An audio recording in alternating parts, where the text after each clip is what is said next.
backyard. But Yeah. do you feel, here we are on American television, do you feel the need, as many fighters have expressed in the past from overseas, that you want to make it in America, that you want to fight over here? Yeah, of course, I'd love to fight in America. I've fought there 3 times now, and on the undercard of Carl Frampton on his fights, and it just fed the bug even more to be involved in these big fights and see my name in the big bright lights in Vegas or the Madison Square Garden. You know, that's what most fighters, or near enough every fighter, dreams of in the UK when they turn pro, or even as amateurs, they want to fight in America and see their name in bright lights. So, yeah, of course I want to do that, and it'd be another dream come true and one ticked off the list again. But obviously, if I could get the fights, these big fights in Scotland, and give my home fans and my home country, you know, massive fights and massive nights, I'd love to do it in Scotland.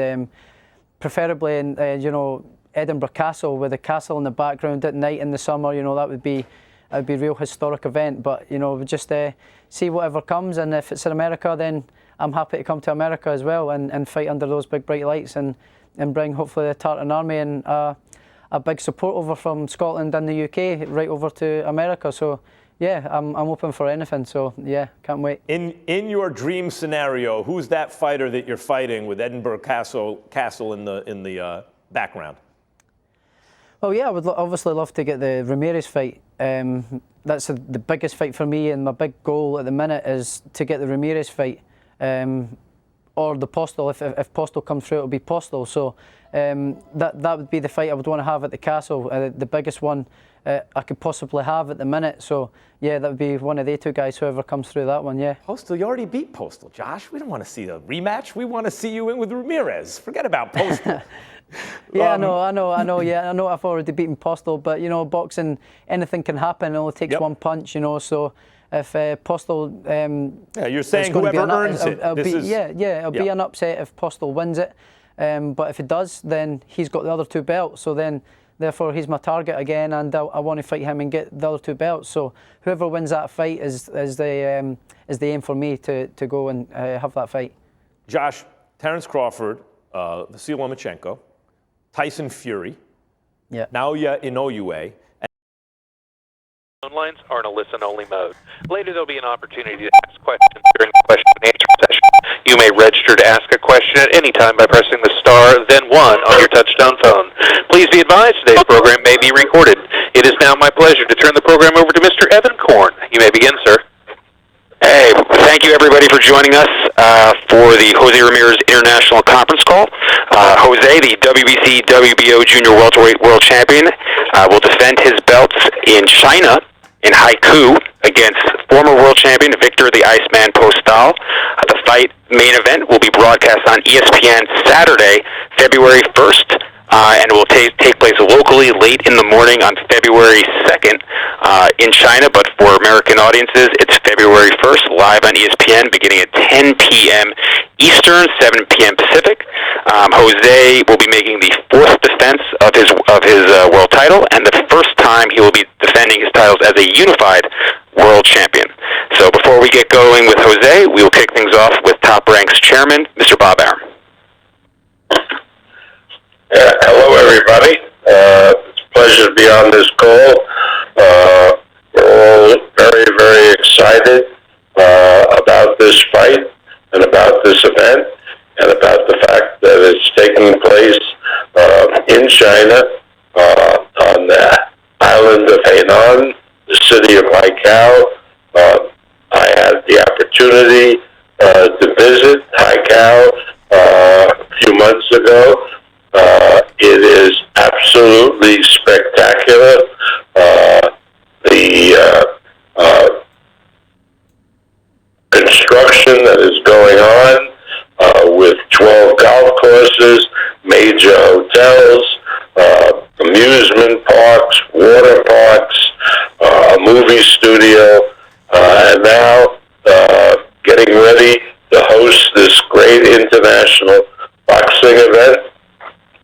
When we were approached by the people who are the ones in charge of the construction of the project in Haikou about bringing a major event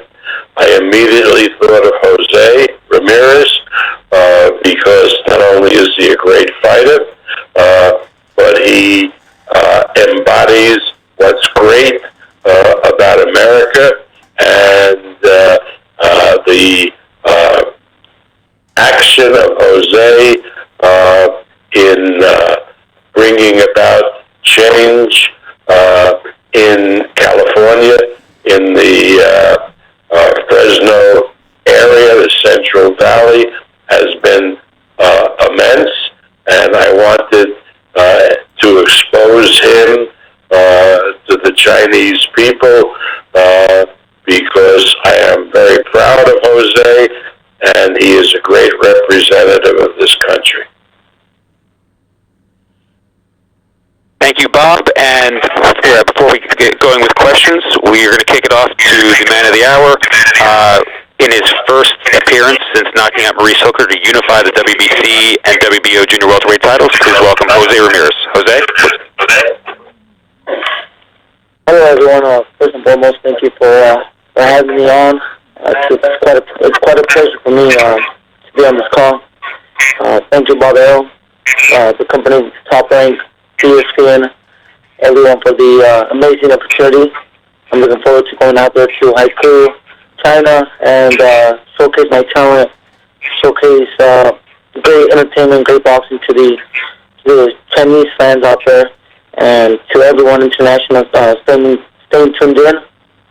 This is amazing. This is amazing for me to be able to go to different countries and perform what I do best, and bring boxing to different countries, creating new families, and you know, this reminds me of many other great champions in the history of boxing that used to go to different countries and perform, and they became world superstars. So I think this is a very important piece for the puzzle for me to get to that level of becoming a known worldwide superstar in the sport of boxing. So I'm looking forward to it. I'm very thankful for the opportunity, and I feel very blessed and ready to go out there.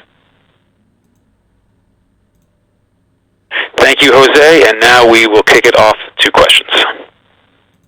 At this time, if you would like to ask a question, please press the star, then 1 on your touch-tone phone. You may withdraw your question anytime by pressing the pound key. Again, it is star, then 1 to ask a question. And we will take our first question from Dan Rafael with ESPN. Your line is now open. Thank you very much. Hello, everybody. Hi, Jose. How's it going, Dan? Hey, I'm doing good. Just a couple of questions for you, but briefly, just if you could give me your general thoughts and sort of like your scouting report on Viktor Postol, who's had, been a champion and has fought, several good names in his career. Yeah, he's a very experienced fighter. He's fought Terence Crawford, considered to many people the best pound-for-pound fighter right now, active. His only defeat is against Crawford and Josh Taylor, the other guy with the other 2 belts. And the both were decision losses. And he's a very experienced fighter. I think this is his shot for him to come back into the radar and continue fighting the best big fights that could be life-changing for him. So I know he's taking this opportunity very very careful, and he's training very hard. So I'm looking forward to fighting a good fighter in Postol. I think for me, I feel really good about myself right now. It's been a great training camp, and I feel like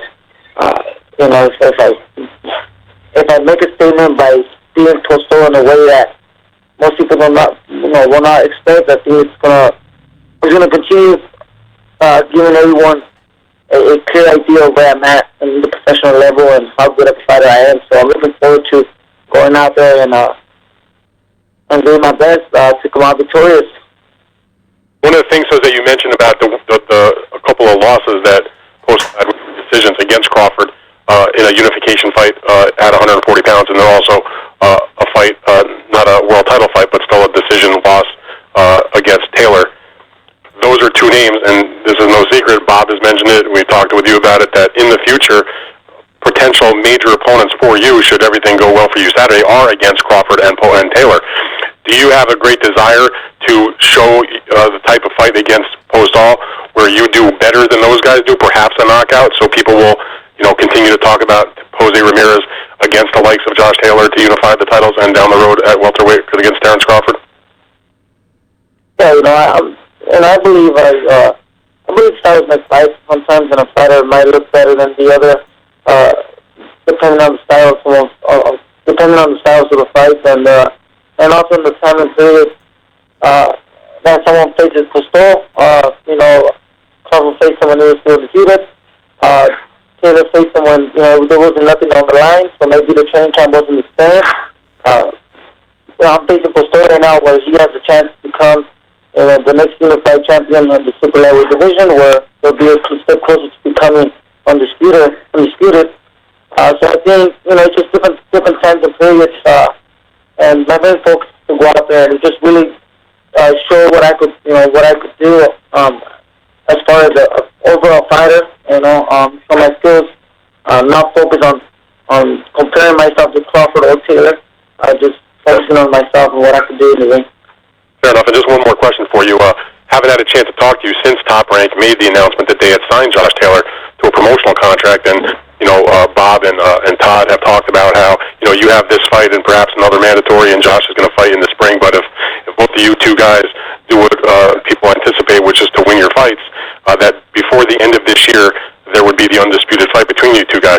Can you just give me your thoughts about the signing of Taylor to Top Rank, which really, as long as you do your job and he does his job, really paves the way in the not too distant future for you to have the opportunity to fight for the undisputed title? What does that mean to you, and what do you think about Taylor coming on board with your promotion company?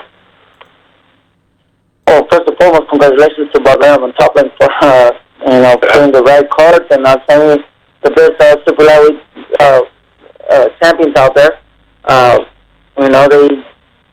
Now I understand why I didn't go to the tournament to begin with. Now we're going to be able to see, hopefully, the next undisputed champion on ESPN and Top Rank. So congratulations on that. I'm looking forward to it. I feel like that's Taylor's the fighter I want. Hopefully next after this fight, and if everything goes well.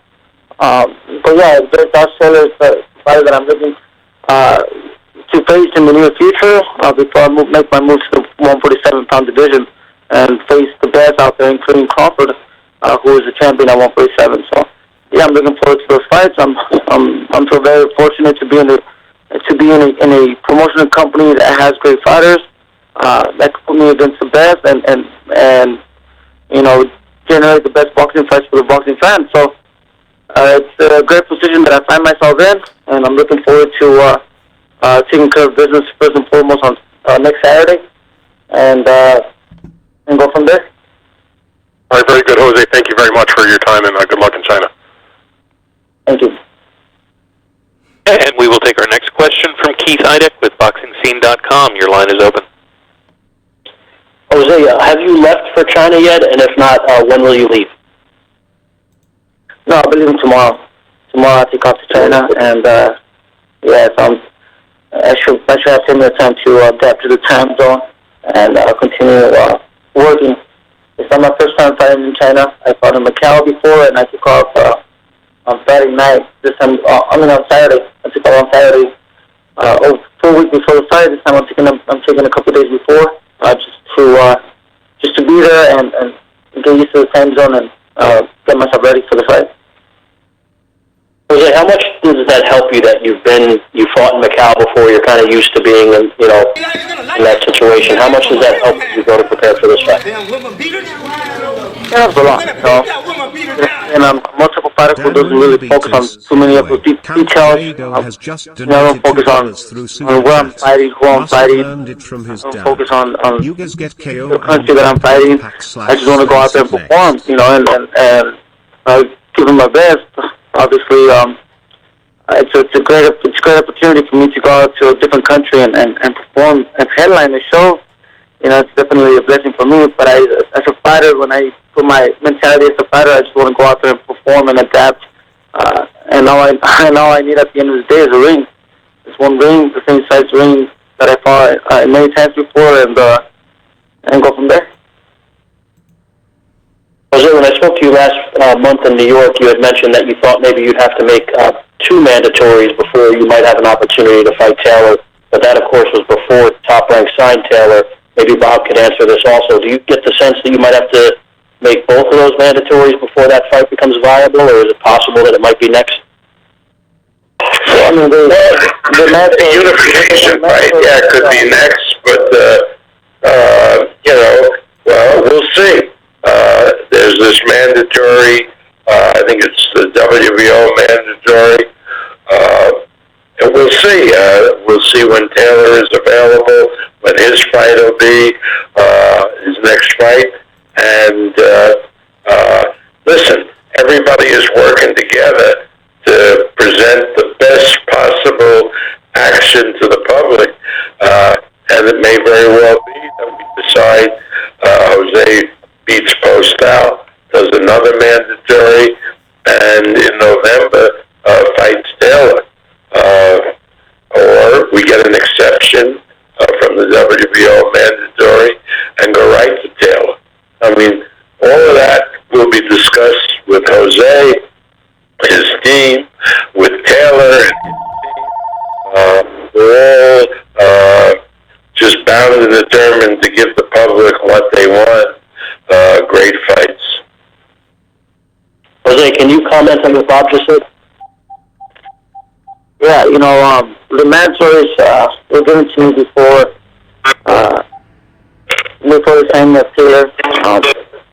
And I guess there was a mandatory, if I was to be Maurice Hooker, that was going to be next. And so there's no secret that I've been having those mandatories. I felt, right after I beat Hooker. But if it was up to me, honestly, I would rather face Josh Taylor and go straight to Josh Taylor. But if I take care of business on next Saturday, that would be what I would wish. And that would be my first idea. But like Bob mentioned, if Taylor has a mandatory that he has to do, depending on the time, I wouldn't want to wait too long. I want to stay active, and so that gives me room for me to fight and strike before the Taylor fight, and I'll make that decision too. Thank you, Jose. Thank you, Jose. And we will take our next question from Carlos Toro with Fightful News. Your line is open. Thank you, Jose. Thank you, everyone, for taking time to talk to me and talk to the media. Jose, obviously the focus on this fight is on Viktor Postol, but obviously, that fight against Josh Taylor is a possibility down the road. When that fight, when you found out that Josh Taylor would be joining Top Rank, was there a part of you that kind of thought, okay, this potential fight is looking more and more like it's actually going to happen? Like, is there a part of you that kind of looked forward, that got more excited over that possibility becoming a reality? Yeah, most definitely. I'm happy that this fight could be taking place, and on Top Rank, they've been with me since I came out of the Olympics. So if anybody deserves to watch me fight for an undisputed champion, it's my promoters from day one. So yeah, that got me excited. But at the end of the day, Top Rank has allowed me, as we see before in the past, to go to different promoters and fight is the best because they believe in me. So I don't think it was going to make much of a difference. But now that Taylor signed with Top Rank, obviously makes things a lot easier and smoother for things to happen. And that made me feel excited and happy when I found that out. And hopefully it does happen too. Earlier in the call, Bob was talking about, when he was approached about bringing up fight to Haikou and mentioned wanting to bring you along, saying that, you pretty much exemplified the best, of the American people. And what does that mean to you upon hearing that Bob speaks so highly of you and that he wanted to bring you specifically for such a unique event, having to travel halfway across the world? Well, it's quite an honor for me, representing what most people might forget, the term, the American dream, coming from immigrant parents, coming to the United States and becoming an Olympian, starting my father's business, being good to our communities, being a part of the communities, fighting for the people in the United States, and being involved, trying to educate and guide people to be aware and be good citizens of the United States, being a professional at the same time, being a world champion for many people inside and outside the ring. So, I feel honored to be acknowledged by my promoter and acknowledged by many others for all the great things I've done outside of the ring. So I think I'm assuming that's what he meant by me being a good representative of the United States. And when I represent immigrants, it's not just Hispanics. I'm talking about all immigrants from all different countries, from all over the world. That come to the United States and become American citizens and Americans. And I think that's what started the United States. That's why the United States became as strong as it is now. That's what actually made the United States be so strong, by having multi cultures and different opinions and views on things. And I think that's what made the United States strong. So, for me to go out there to a different country now and represent, the positive of the United States, I think that's what Mr. Arum means by me being a good representative. Thanks, Jose. And one quick question for Bob. Bob, obviously you've had history holding and promoting events in the area in China. Is there a part of you that kind of looked at this event and seen how successful this could be and make it and being a deciding factor in perhaps going to other different markets and bringing a Jose Ramirez type of fighter, type of star into those international markets? Yes, you have to understand, if you go back to my history, when I started out boxing promoter, I was really just in the Muhammad Ali business. And I promoted 25 fights for the great Muhammad Ali.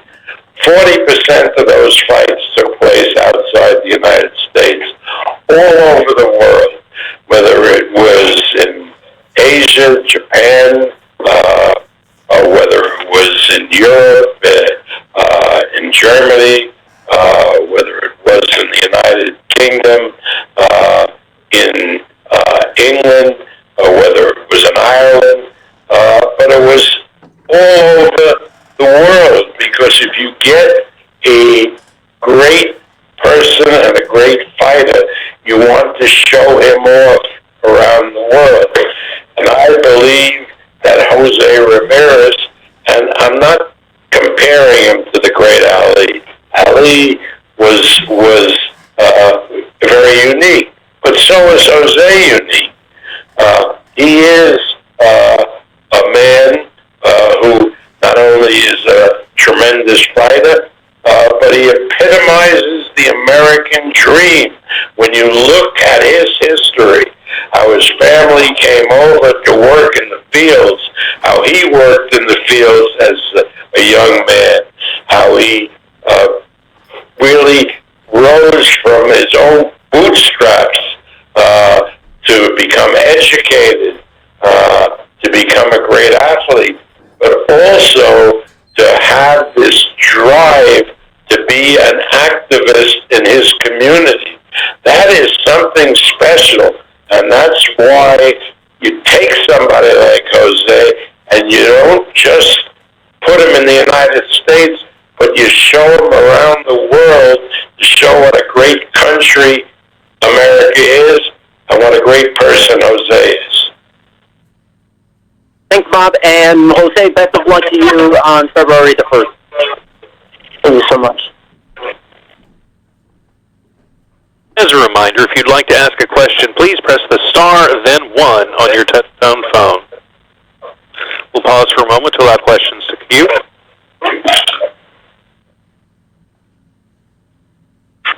And we will go next to Scott Bemis with CBS and NBC Fresno. Your line is open.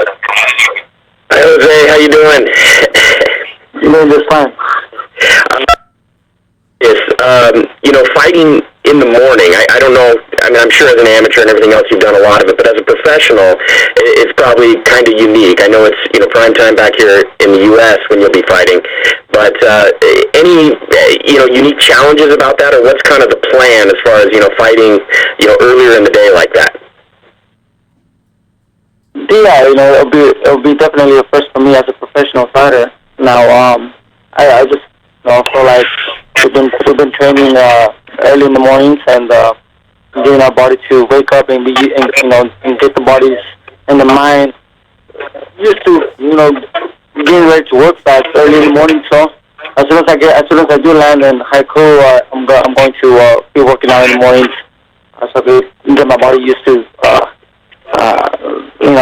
get the body used to the time and to the similar time that I'll be fighting on Sunday over there. So I try not to worry too much about that. I think I'm training very hard for my fights, and I think my body's going to perform well in the morning or in the evening or in the afternoon. So I think the goal is to work hard, to train, to push myself in training, and this has been probably the best training camp in my career. I just feel like I'm getting better and better. Right? I feel like I picked it up where I left it off. In Hooker, I feel like I picked it up where I left off, and I could see myself in sparring, just getting more mature, getting more confident, and getting stronger. So I think my body's going to be okay as far as fighting in the morning. Okay, and just for someone who grew up in the Central Valley, in Avenal, just getting an opportunity to go to China. Is there anything maybe? I know you're going to be pretty locked in training for the fight, but is there anything you're looking forward to about visiting China? Anything you've heard about, or maybe that you've experienced that about China and fighting in China? Maybe just being in China that you're looking forward to. I seen pictures as Bob described. Haikou is a beautiful resort. Mission Hills is a beautiful resort where I'll be performing and staying in. And so I'm looking forward to just stepping foot in a different place in a different country. I think that's a beautiful thing to be able to do, is to get that experience to travel all over the world. So I do appreciate and feel very grateful for this opportunities. And I'm also looking forward to seeing my parents. They're going to fly out there. My mother, she's never been outside of Mexico or the United States. So it'll be her first time traveling international from, getting a plane from the United States. So hopefully they get to enjoy themselves and get to experience a different culture, a different country, and enjoy it. So all that for me is a blessing. Being able to provide those trips to my family was a blessing. So even though I will be focused on my fight, and I'm the type of guy who doesn't celebrate early. I don't plan no trips after before a fight. I don't plan anything to do after before the fight. For me, the day after the fight does not exist until I go out there and perform and do what I do. But inside of me, I do feel excited that I'm going to be able to take my family and hopefully they enjoy it a little bit more than I will. And to be able to provide those type of trips again, it's the best. Awesome. And in the build-up, have you been training in LA, or is that where you've been training? Yes. I've been in Riverside, California with Robbie Garcia. So Gotcha. Great. Well, thanks, Jose. Good luck. Appreciate it. Thank you. And we will take our next question from Michael Reda with Fighter's Choice. Your line is now open. Hey, Jose, how you doing? This is Michael from Fighter's Choice. Sorry about that. How you doing today? I'm doing just fine. Yeah. So, a couple questions I have here. First one's going to be, you have your experience that you actually have with Postol from when you guys used to be part of both Wild Card with Freddie Roach. How do you think that could serve as a positive for you coming up in this fight? Well, I think the last time me and Postol sparred or trained next to each other was about 4 years ago. So, I've been a whole different fighter since then. But I'm excited, man. I'm excited to face fighters like Postol. With his resume, with his experience, for me to be able to share a ring with someone like that, I'm humble for it. And I train like I want to go out there and perform wow against a fighter like Postol. So I'm just a guy who's very motivated right now. I feel myself very motivated. I feel like, I'm reaching my peak of my career where all the good stuff just begins. So I'm training very hard for this fight, and I don't think there's going to be, I don't think me sparring Postol 4 years ago is going to make it too much of a difference. What is going to make a difference is, I think, the hunger that I have now, and the maturity that I have as a fighter. But yeah, again, it's a big opportunity for Postol as well. So I know he's training hard, and hopefully we go out there and defend a great boxing show. And we will take our next question from Gail Falkenthal with Communities Digital News. Your line is open. Thank you very much. Jose, you mentioned you have fought in China, specifically in Macau in 2015. What from that experience will help you on February 1st? I think that being able to travel and adapt to a different country and to the food and to the time zone, and I know my body reacted positive the last time I went to China, so that kind of gives me some peace of mind that my body's going to be okay for the next fight. And we will take our next question from Cassandra Cuzno with LV Sports Biz. Your line is open. Oh, thank you. Hi there, Jose. Thanks for taking the call. And the question, so back in October, you made a donation to Maxim Dadashev's family. I just wanted to know, how did that come about, and what were you hoping the result would be for the family? I was getting ready to take off to Texas for my fight when he passed away. So he passed away the weekend before my fight. So he was in my weight class, and it was a fight I was actually watching, and staying tuned in as they both, they could be future opponents. And it was unfortunate that happened to him, and I felt like, me fighting the next week, I felt like it was the right thing to do for me to give a donation, by auctioning off my fighting gear, which the proceeds went to his family. And boxing is a very lonely sport sometimes. So I think all fighters respect each other outside of the ring. We all know what we go through. We all know the sacrifices we make. And in him, he was a father just like I am. He fought for his family just like I did. And we're very similar, so we know what we go through. So I felt like it was an opportunity for me to do something positive again, and I like to take upon those opportunities. And this does conclude the Q&A session. I'd like to turn the program back over to Mr. Evan Korn.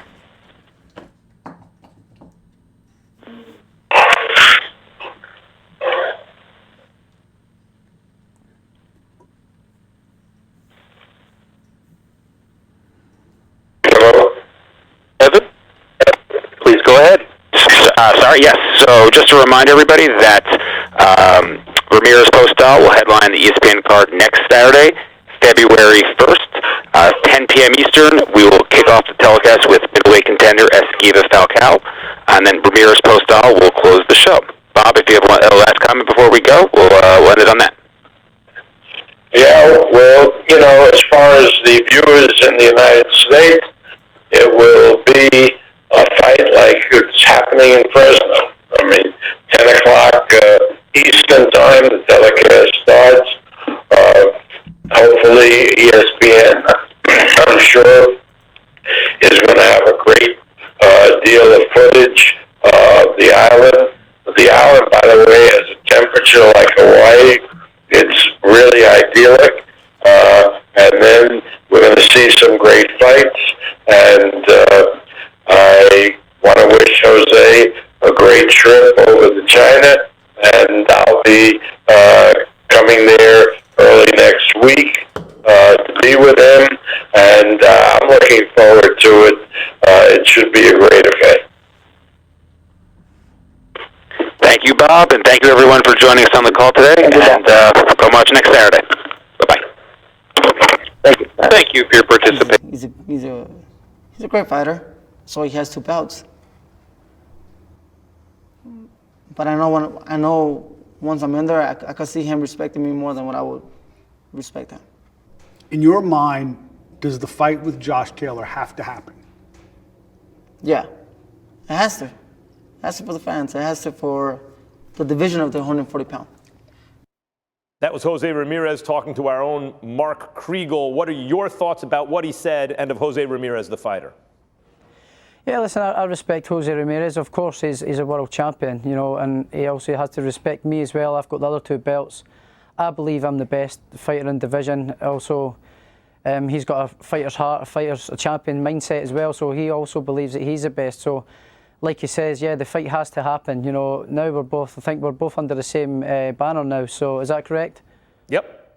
Yeah, so we're both under the same banner now. So there's no reason why the fight can't get made at all. You know, there's no politics that are going to get involved in boxing now to make this fight happen. So there's absolutely no reason why it can happen, and hopefully it happens as soon as possible. So yeah, I want to prove I'm the best, and he wants to prove he's the best. So yeah, let's get on. Yeah, let's go on. Josh, a couple of. All right, so let me tell you what we've learned. If you don't know, next week on regular ESPN or ESPN Plus, I forgot to put the information down below in the description box. Wait, does it say it on the banner? No, yeah, it's regular ESPN, not ESPN Plus. So next Saturday night, even though it's in China, it's still a regular, you know, it's taking place at the same time here in the States, or a normal time.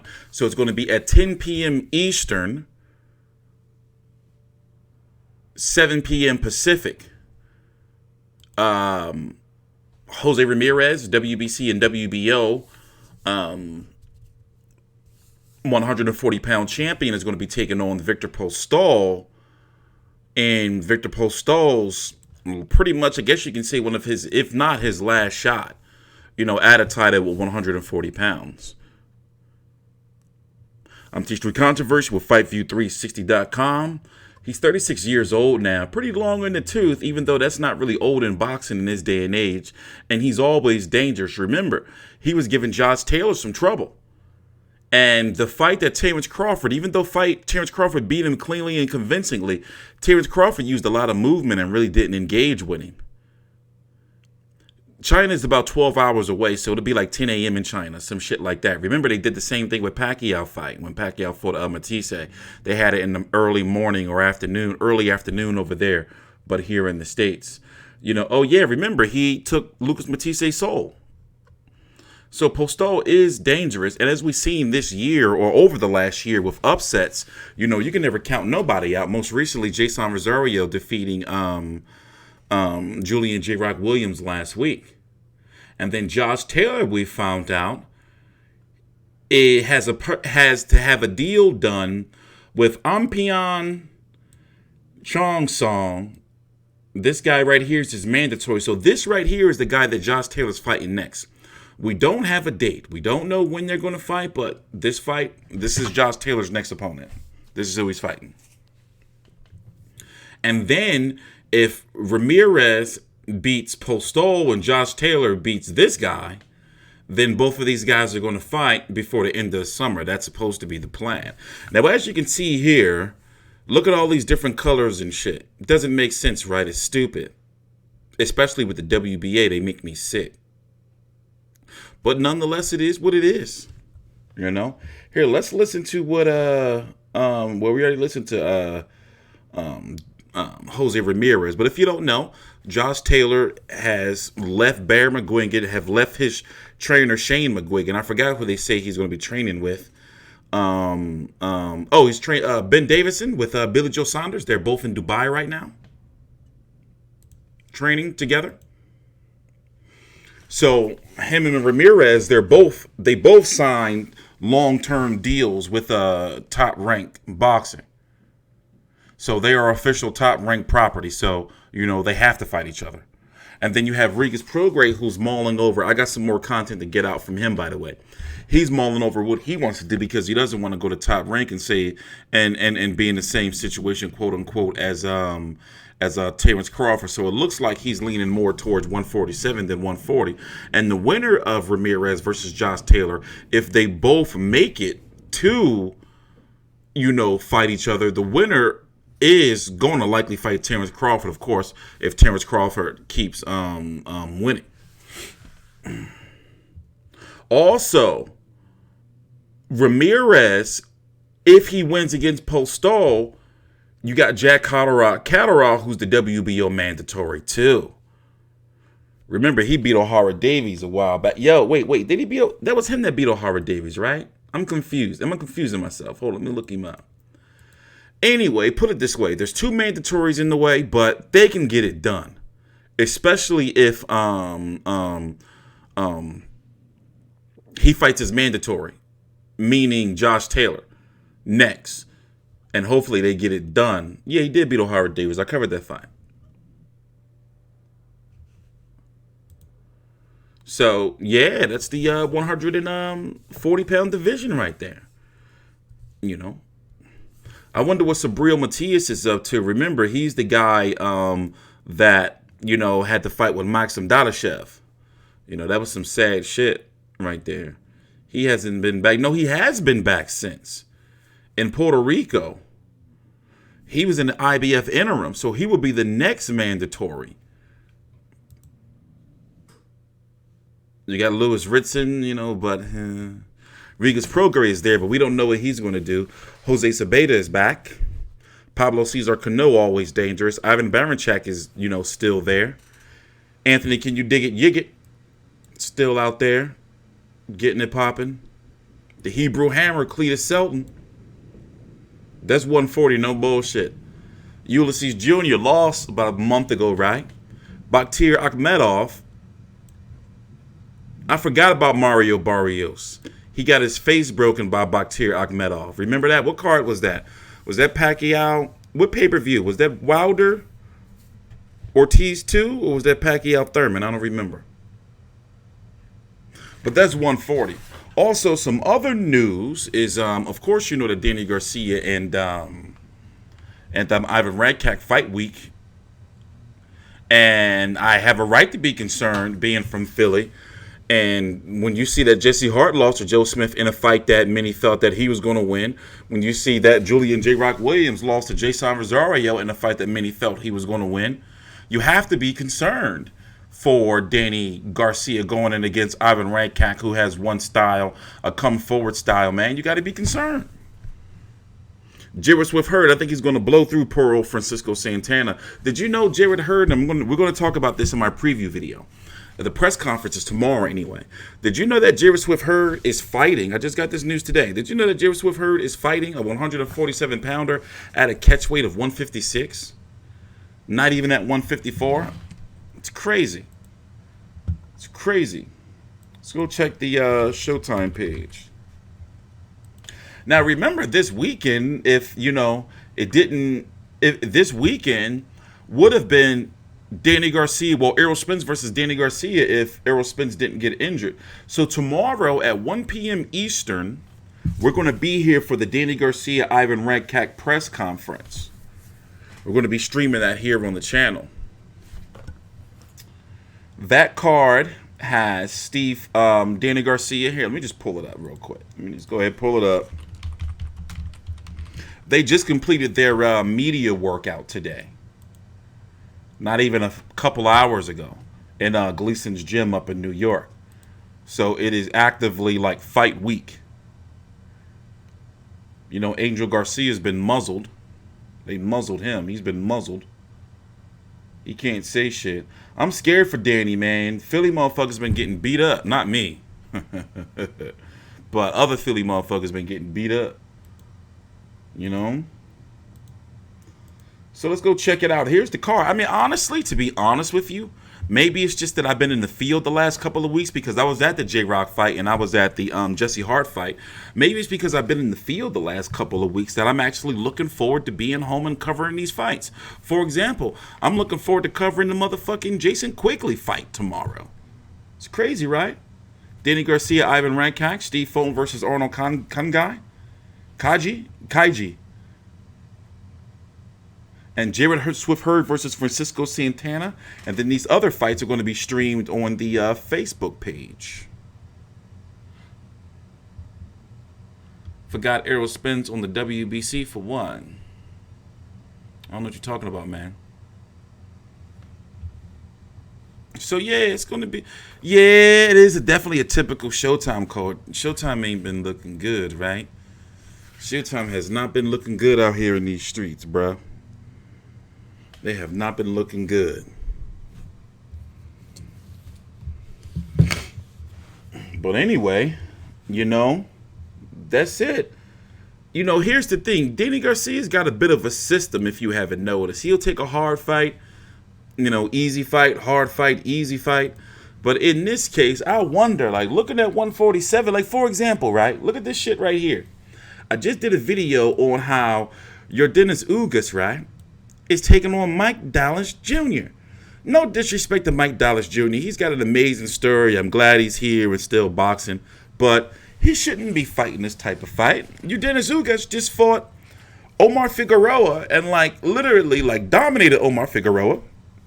Before that, he fought Showtime Sean Porter, where a lot of people thought that he won.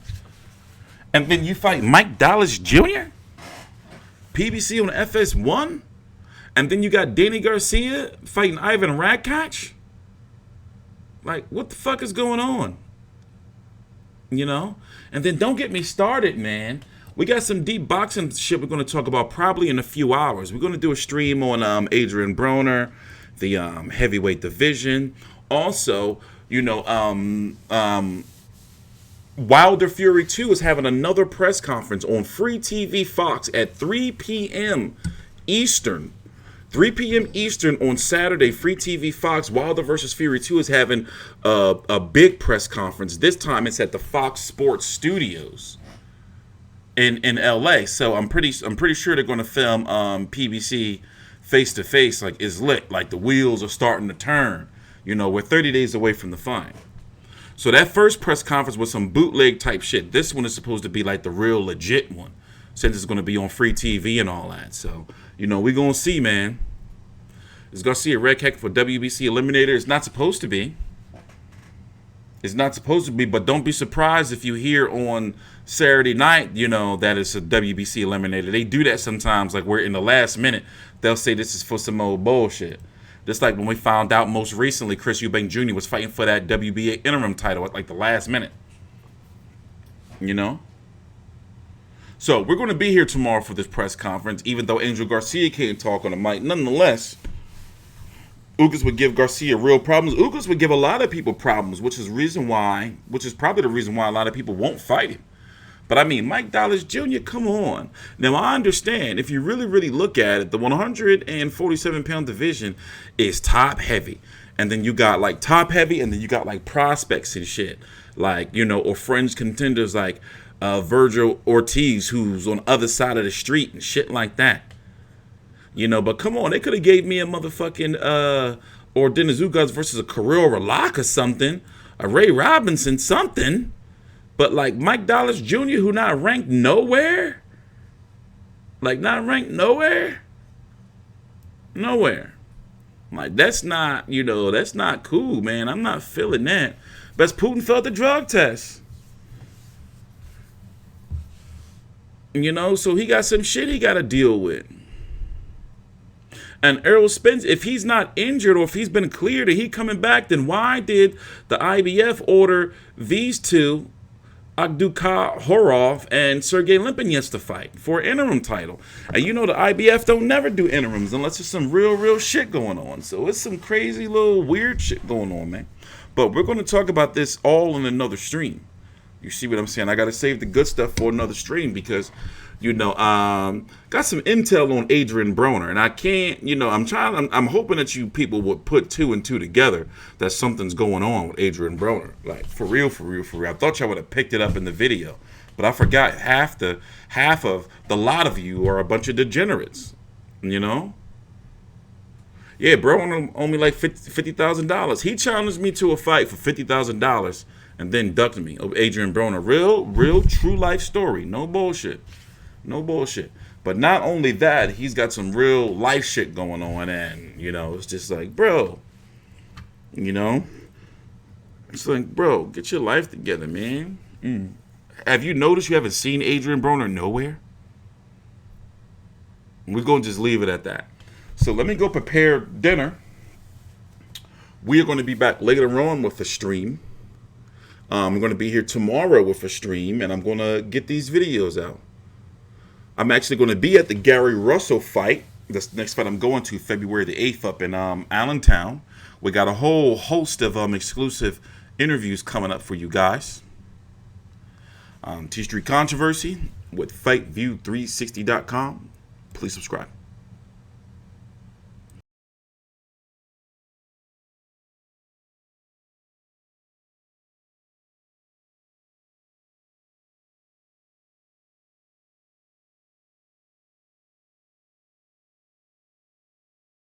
How dare you!